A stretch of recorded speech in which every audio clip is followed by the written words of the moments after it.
나이가 들면 형제가 남이 되는 이유 5가지 감정의 장벽. 어릴 적 우리는 형제라는 이름 아래 한 지붕 아래서 울고 웃으며 자랐습니다.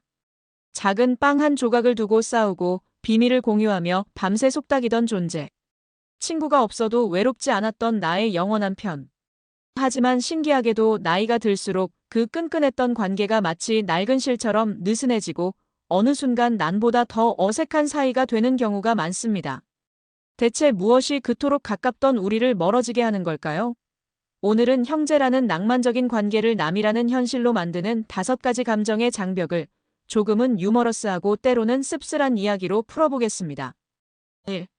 부모라는 든든한 다리가 사라질 때. 어릴 적 형제는 부모님이라는 든든한 중앙 허브를 통해 연결되었습니다. 엄마 생신이니까 모여.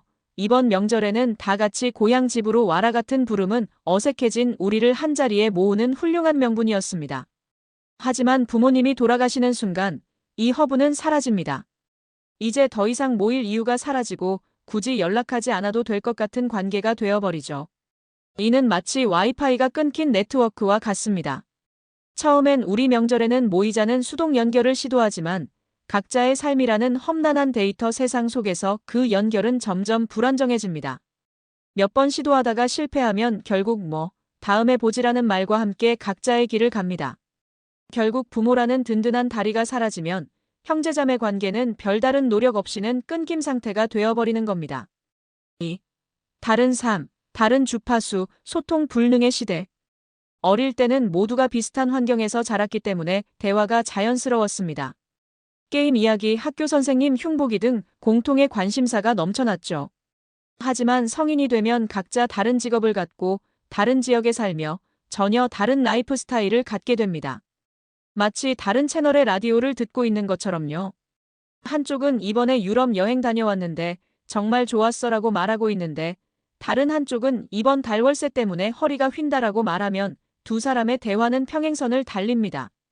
누가 더 잘 살고 못 살고의 문제가 아니라 서로의 삶에 대한 공감 자체가 어려워집니다. 돈 문제뿐만 아니라 자녀 교육관, 정치적 가치관 등 사소한 것 하나하나가 대화의 주파수를 엇나가게 만듭니다. 결국 편안한 대화를 나누기보다 불편함이 쌓이다 보니 자연스럽게 연락을 끊고 각자의 라디오 채널로 돌아가게 됩니다. 3. 돈이라는 폭탄, 가장 강력한 파괴자. 형제관계를 파괴하는 가장 강력하고 치명적인 폭탄은 바로 돈입니다.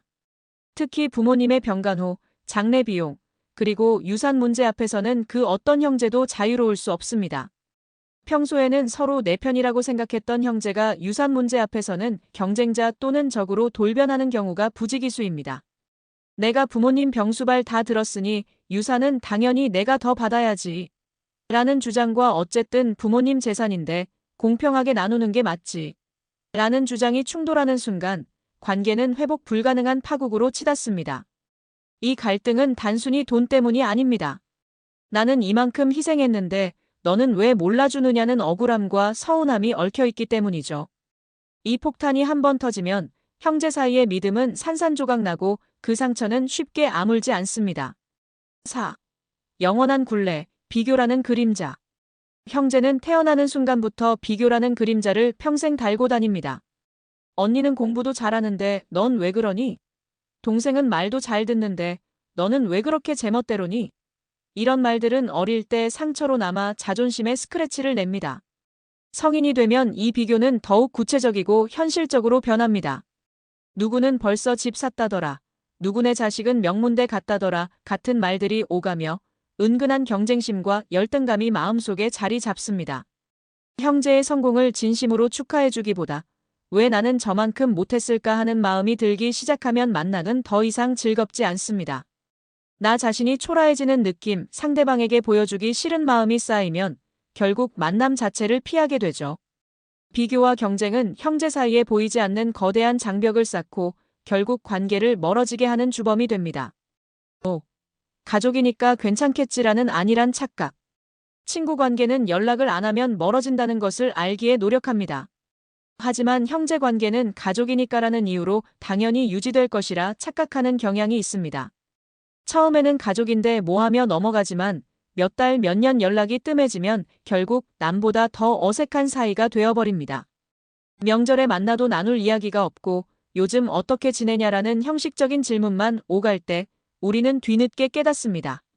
아, 이미 우리는 남처럼 멀어졌구나. 형제이기 때문에 당연히 이해해주겠지라고 생각하고 연락도 없이 도움을 요청했을 때 상대는 오히려 서운함을 느낄 수 있습니다. 이 안일한 방치는 결국 돌이키기 어려운 단절로 이어집니다. 형제 관계도 결국은 사람과 사람 사이의 관계입니다. 부모의 울타리가 사라지고 각자의 삶이 달라지며 돈과 비교라는 현실적인 문제에 부딪히면 당연히 멀어질 수 있습니다. 중요한 건 멀어진 관계에 상처받기보다 내 마음을 지키는 태도입니다. 형제는 반드시 가까워야만 행복한 것이 아닙니다. 때로는 적당한 거리를 두는 것이 서로에게 건강한 관계를 유지하는 방법일 수 있습니다. 가족이니까라는 착각을 버리고 때로는 먼저 손 내밀고 안부를 묻는 작은 노력이 어릴 적 소중했던 인연의 끈을 다시 이어줄지도 모릅니다. 결국 관계의 기준은 상대가 아니라 내가 어떤 태도로 살아가느냐에 달려 있습니다.